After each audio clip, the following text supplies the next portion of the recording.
Ben ritrovati, noi cerchiamo e continuiamo a darvi informazione e cerchiamo di farvi anche compagnia.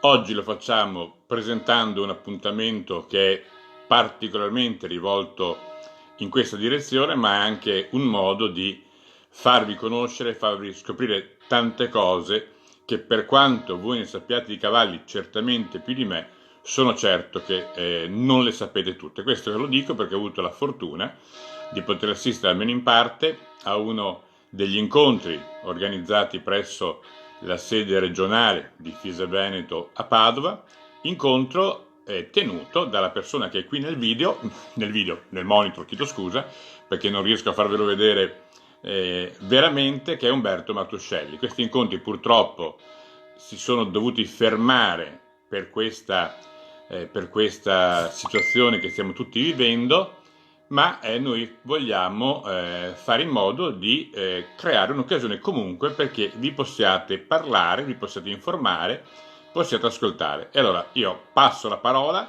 perché quello sì posso farlo, a Umberto che è qui al telefono con me.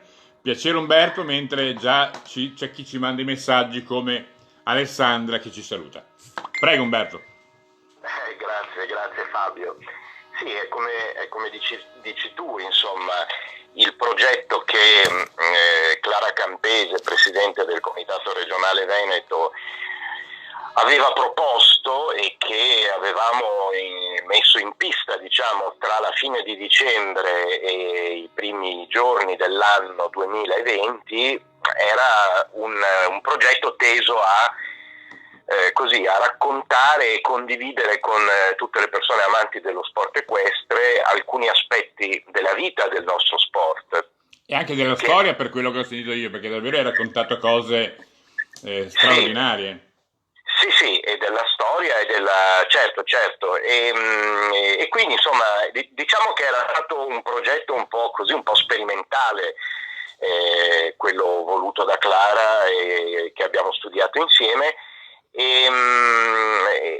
Però insomma non dovrei dirlo io ovviamente, ma mi è sembrato che insomma abbia incontrato il favore. C'era la gente seduta sino in corridoio, perché nella sala riunioni non ci stavano tutti, quindi ecco, sì, non serve sì, lo dici tu, quindi l'abbiamo visto, e chi va a vedere le foto nella pagina FISE può vedere appunto la folla di persone che si accatastava per ascoltarti. È stato bello, devo dire, io mi sono divertito tantissimo, lo dico in tutta sincerità, perché chiaramente per me lo sport equestre è prima di tutto una passione viscerale. E quindi in realtà per me è stato come trovarmi con un gruppo di amici, un grande gruppo di amici, con i quali chiacchierare di queste cose, insomma. E in effetti il progetto era previsto su 3 incontri, quelli che effettivamente sono stati fatti, però gli argomenti in realtà erano molti di più e non siamo riusciti ad esaurirli tutti nell'arco dei 3 incontri, e proprio le persone che sono venute a tutti e 3 questi appuntamenti hanno in qualche modo richiesto la possibilità di proseguire.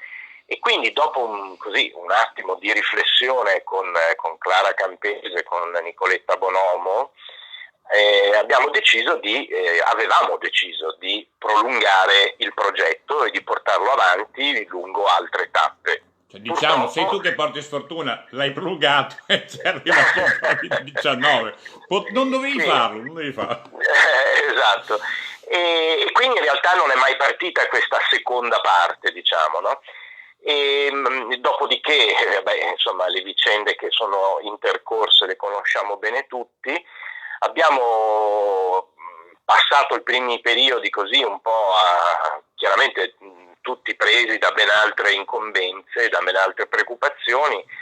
Adesso finalmente abbiamo un po' ripreso in mano questa possibilità e alla luce delle risorse che la tecnologia offre abbiamo deciso con Clara, con Nicoletta Bonomo, con Valentina Moro, che è la coordinatrice di questo progetto iniziale insieme a noi, di provare, di fare un esperimento fondamentalmente, e cioè di continuare questi incontri in forma ovviamente diversa, mantenendo il distanziamento sociale al massimo, e cioè utilizzando quindi la diretta Facebook. La stanno usando tutti, voglio dire, dal Presidente del Consiglio ai leader dell'opposizione, sì. anche Sì. noi, devo dire, quasi prima di loro lo stiamo facendo, e credo insomma con anche dei buoni risultati, perché voglio ringraziare le migliaia di persone che stanno guardando i nostri video, le centinaia di persone che commentano e le decine che condividono i video. Li ho detti giusti nell'ordine perché vorrei che le decine diventassero di condivisioni, diventassero centinaia. Saluti anche a Medi, buonasera. Ciao Umberto, Medi ti saluta. Grazie, grazie mille. E quindi insomma adesso abbiamo studiato questa nuova formula, diciamo, che ovviamente sarà diversa rispetto a quanto si era studiato inizialmente per varie ragioni. Primo, perché diversa perché non ci sarà la presenza fisica delle persone, ovviamente, né mia né degli uditori in occasione degli incontri. Devo dirti Umberto che in questo senso, tra le tante pubblicità che ci sono in questo periodo, ne ho viste anche alcune di belle, e in una di queste ci sono due persone, due fidanzati che mangiano di fronte al telefonino l'uno all'altro, e mi sembra lo slogan sia che insomma si può essere vicini anche stando lontani. Assolutamente, perché poi in realtà quello che conta più di tutto, come peraltro in tutte le cose della vita, sono i sentimenti, le sensazioni e i pensieri. E tutto questo è possibile viverlo, e anzi viverlo forse addirittura di più anche a distanza. Quindi quello che proponiamo saranno degli incontri che, ripeto, saranno diversi nella loro natura, perché fisicamente ognuno rimane a casa sua e sta davanti al monitor di un computer. Però diversi perché la situazione ovviamente non è ideale per poter proporre una lunghezza di conferenza tale e quale a quelle che avevamo fatto, che hanno sfiorato le 2 ore. Saranno sicuramente più ridotti nel tempo. Anche perché Umberto, visto che non c'è la necessità di venire sin là e quindi vengo una volta, non posso venire 3 volte per 3 mezz'ore. Nulla toglie che possano esserci tante mezz'ore o tanti 3/4 d'ora. Intanto saluti da Clara Campese che sta guardando il video in diretta. Ciao Clara, ciao Clara. Sì, esattamente come dici tu, saranno molto più frequenti e più ridotte nella durata di ciascuna puntata. Per questa ragione anche gli argomenti li rimoduleremo ovviamente su una serie di temi che saranno un po' diversi rispetto a quelli che avevamo inizialmente previsto. Comunque è un esperimento ovviamente, perché non sappiamo quale potrà essere l'effettivo, ovviamente io mi auguro che ci sia, ma non lo possiamo dire ora, quale sarà l'effettivo gradimento del pubblico. E poi c'è un altro aspetto importantissimo rispetto a quelli che avevi già citato tu, e cioè che mentre prima diciamo eravamo un po' in famiglia, nel senso che ci si trovava a Padova nella sede del comitato, e quindi le persone intervenute, pur tante, sono sempre state comunque persone. Dico scherzosamente, uno dei primi video fatti con Clara, con la nostra presidente, che è arrivata credo a 10.000 visualizzazioni, ecco, pensare che riuscire a fare una cosa con 10.000 persone, non abbiamo queste ambizioni, voglio dire, sarebbe un po' improbabile. No, ma però attraverso il video può accadere. Sì, ma soprattutto lo potranno vedere, potranno seguire questa cosa anche persone che sono molto lontane dal Veneto, quindi diciamo che prima questo progetto Veneto è saluti stato... anche da Laura. Grazie. A me piace leggerli, lo fa un certo Matteo e vedo che piace, io copio. E quindi diciamo era un qualcosa riservato ovviamente agli ascoltatori veneti fondamentalmente, no? Certo, a nessuno vietava di provenire da altre regioni, però insomma era abbastanza improbabile e improponibile come idea. Invece in questo modo anche chi sta in Sicilia, in Piemonte o dove diavolo stia in Italia può collegarsi e seguire questo tipo di... Primo appuntamento, orario, giorno e argomento. Allora, il primo appuntamento l'abbiamo previsto per lunedì prossimo, quindi stiamo parlando del giorno 20 aprile, lunedì 20 aprile alle ore 15 in diretta Facebook, partendo ovviamente dalla pagina Facebook Dove del siamo Comitato adesso? Regionale, esattamente, del Comitato Regionale Veneto, ma ripeto, sarà aperto a tutti, quindi chiunque si potrà collegare per seguire questa serie Un'altra di persona che sono incontri. certa che ci sarà lunedì perché sta salutando è Antonio Piovan, anche lui, Ah, una delle colonne della Antonio. FISE. Ciao Antonio, sì, l'argomento, proprio in ragione del fatto che saranno più gli incontri, più numerosi, più brevi per la durata di ciascuno, ma più frequenti e ravvicinati Scusa, nel sulla tempo. parola frequenti, Umberto, c'è Sì? Giuliana che scrive: Ciao a tutti, che siano molto frequenti. Mi fa proprio piacere. Ho assistito a tutti gli incontri e sono stati interessantissimi. Grazie Giuliana, Ecco, poi io ti grazie invito magari mille. di andare sulla pagina a salutare queste persone che ti scrivono. Ah sì sì, io adesso vado sulla pagina, aspetta che mi sto, sì.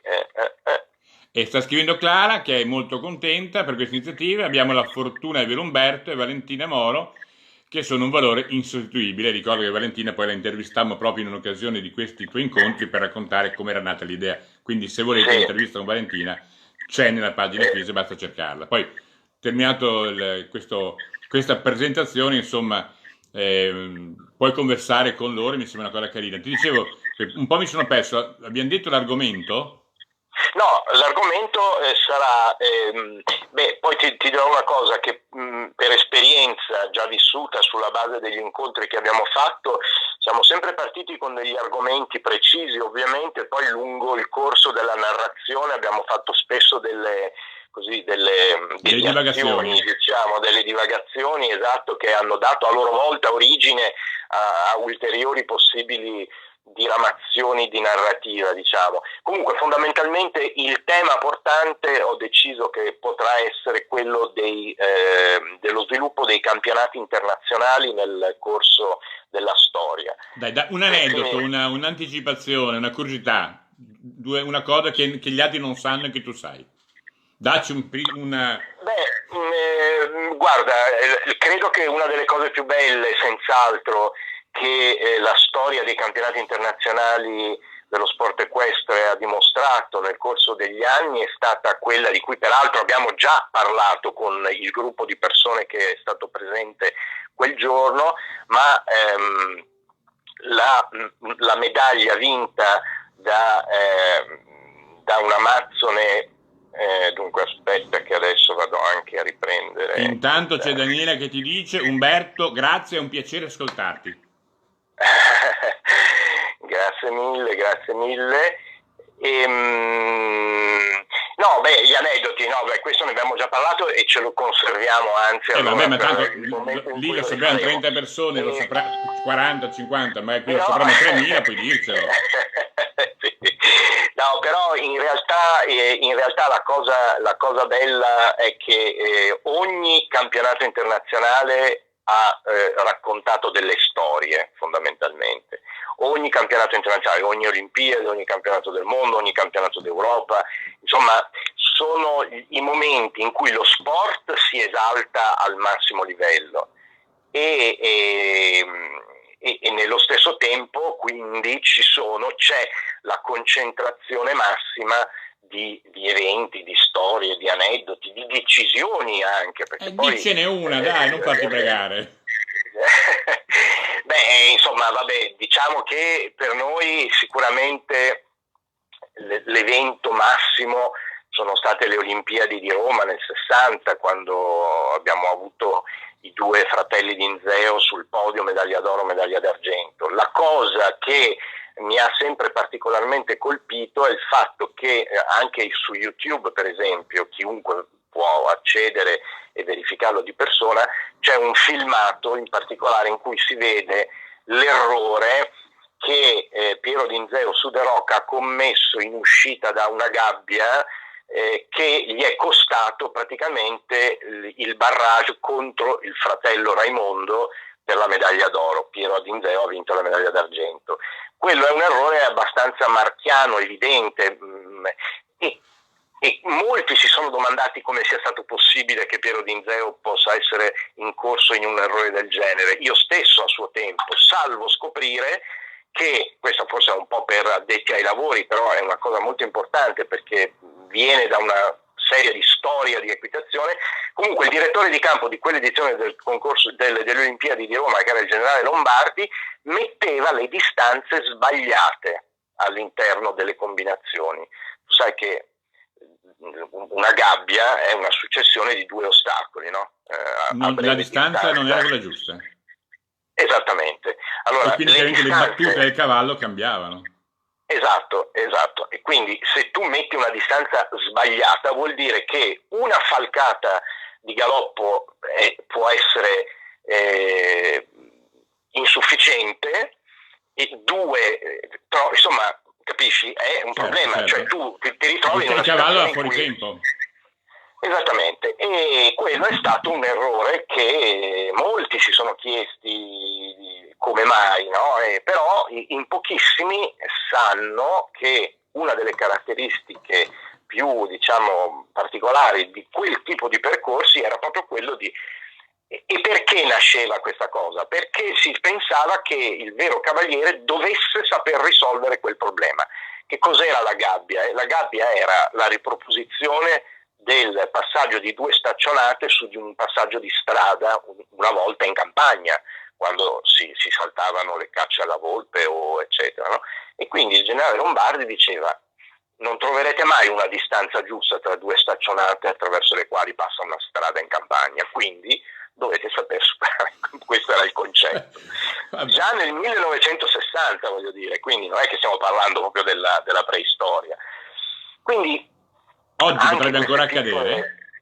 Sì, esatto, queste piccole cose servono. Un episodio come questo oggi potrebbe ancora accadere? No, assolutamente. Se ci fosse un errore nel distribuire il percorso, gli atleti potrebbero fare ricorso?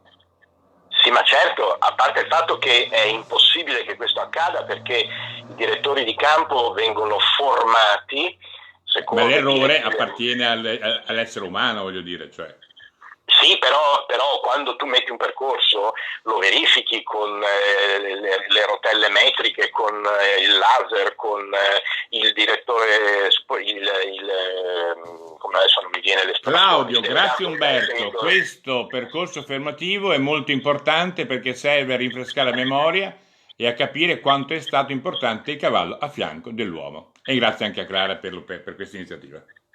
Esatto, e poi ci sono i direttori, i delegati tecnici della FEI che verificano il percorso, c'è il presidente di giuria, il collegio giudicante che verifica il percorso, quindi è assolutamente impossibile che si verifichino errori di quel genere. In quel caso invece non fu un errore ma fu una scelta, da quello che ho capito. Sì, assolutamente predeterminata, voluta e infatti molti cavalli e molti cavalieri ne hanno pagato le conseguenze anche in maniera pesante, cioè ci sono state cadute, incidenti, insomma, però era la mentalità molto militare per cui bisognava sapersela cavare anche in quella situazione lì. Per militare penso che mio padre ha fatto la guerra a cavallo da ufficiale, quindi... Esatto, per fortuna è andata avanti poco ancora questa cosa, nel senso che le distanze all'interno di una combinazione sono una cosa che, se non vengono rispettate nella maniera corretta, possono diventare anche un rischio per l'incolumità fisica. Allora, ripetiamo l'appuntamento per lunedì prossimo alle 15 con Umberto Martuscelli per questa videoconferenza, ma prima di salutarti vorrei un po' giocare con te, se me lo consenti. Sì. Io mi auguro che poi tu andrai a guardare il video. Io per averti qua ho scelto le tue foto dal profilo, le sto facendo vedere. Porti spesso il cappello? Ma io assolutamente, cioè essendo un pelatone, io d'inverno non riesco a sopravvivere. Allora, qui ho la foto totalmente pelato, però ho visto anche, e questo mi ha incuriosito, delle foto, ce n'è una tipo Che Guevara, non so quanti anni avevi. Ma ce n'è una anche recente, che adesso la vado a cercare. Beh, c'è un Martuscelli che suona la chitarra, una volta ce la devi far sentire. Che Sì. generi suoni? Ah beh, suono. Suonare è una parola Va grossa, bene. diciamo che io imbraccio la chitarra e tento di ricavarne dei suoni, ecco, Ma canti anche o sostanzialmente. suoni soltanto? No, no, no, cantare non è una cosa che si No. Cos'è confaccia. il genere musicale che ti Eh, piace allora? ma io seguo moltissimo la musica rock e la musica blues, ecco, quello sì. Quindi, non è che io seguo, è parte della mia vita, io non Se tu esisterei fossi se non stato esistesse la musicista, chi musica. avresti... Guarda, parliamo di musica, partono i cuoricini. Se tu Sì, fossi stato musicista, chi avresti voluto essere? ah beh, senza alcun dubbio Steven Stills, ma Cross, senza Steven alcun Young, dubbio. eh? Crosby, Esattamente, cioè Steven Steven, Young. sì, E Stills poi per me. dicevo, tra le foto, beh, io però ne vedo, ecco, qui c'è un'altra con una barba, è una foto recente con la barba. Adesso, se ti vedessimo in video, come ti vedranno? Con Sì. la barba o senza? No, senza barba. Diciamo, la barba, anche perché, ma la barba io me la sono tenuta qualche volta, ma per pura, così, per pigrizia sostanzialmente, ecco. No, no, allora, nel 2018, anzi no, nel 2017 l'Italia ha vinto la Coppa delle Nazioni a Piazza di Siena per la prima volta dopo 31 anni. E tu sai, faccio lo speaker a Piazza di Siena da tantissimi anni, quest'anno sarebbe stato il mio 25esimo, E la mia non più tardi di 25esima. ieri l'altro, Sara Ceccotto delle Selle, che è uno degli sponsor delle manifestazioni, delle gare FISE, mi ha detto non sai che piacere se sentire una gara spicherata da Umberto Martuscelli. Grazie mille, grazie. Comunque, insomma, ne ho fatte 20, più di 20, e non ero, io sono anche un grande tifoso, ovviamente. Per me, che l'Italia non vincesse la Coppa delle Nazioni a Piazza di Siena, per me è stata una sofferenza ogni anno. Ogni anno era una tortura, perché a volte ci siamo andati molto vicini, a volte siamo invece proprio stati sconfitti pesantemente. Insomma, ogni Piazza di Siena si arrivava con l'auspicio che l'Italia potesse così ritrionfare, e per 31 anni questa cosa non è accaduta. Nel 2017 finalmente l'Italia ha vinto, e io non mi sono tagliato la barba dopo quella vittoria per un lungo periodo, tanto che ricordo, anzi, Cioè, mi era era una barba partita. sacrificale a rovescio, insomma. Sì, sì, sì, è C'è chi si stata una taglia la specie barba e i di... capelli perché si vince e tu li hai fatte crescere. Esatto, esattamente, tanto che alcuni anche mi rimproveravano questa cosa, ma io molto orgogliosamente sostenevo che era la barba di Piazza di Siena, quindi... Allora, sicuro che rimetto la foto con la barba, sicuro che seguirti lunedì non sarà una barba, assolutamente. Grazie Umberto Martuscelli, Speriamo, grazie a quelli che ci hanno speriamo. seguito e hanno scritto, e come sempre grazie a quanti di voi vorranno condividere questo video, perché sarà un modo di aiutarci a fare sapere, per esempio, di questo incontro, e anche soltanto per chi vuole sapere di storia, di cavalli, anche se magari non ci va a cavallo, sarà sicuramente un incontro interessante. Condividere il video sulle vostre pagine è un modo di far sapere ad amici che non sono iscritti alla pagina di Fise Veneto che c'è questo appuntamento, ma che siccome la pagina non è chiusa, basta andarci, potranno, se avranno Esatto. voglia, tranquillamente venirci a tenere compagnia. Grazie Umberto, sarò Grazie ai tuoi Fabio. spettatori lunedì. Grazie a te, grazie a tutti quelli che ci hanno seguito, e soprattutto grazie a quelli che potranno seguirci anche in questo nuovo esperimento. Buon lavoro! Grazie a voi.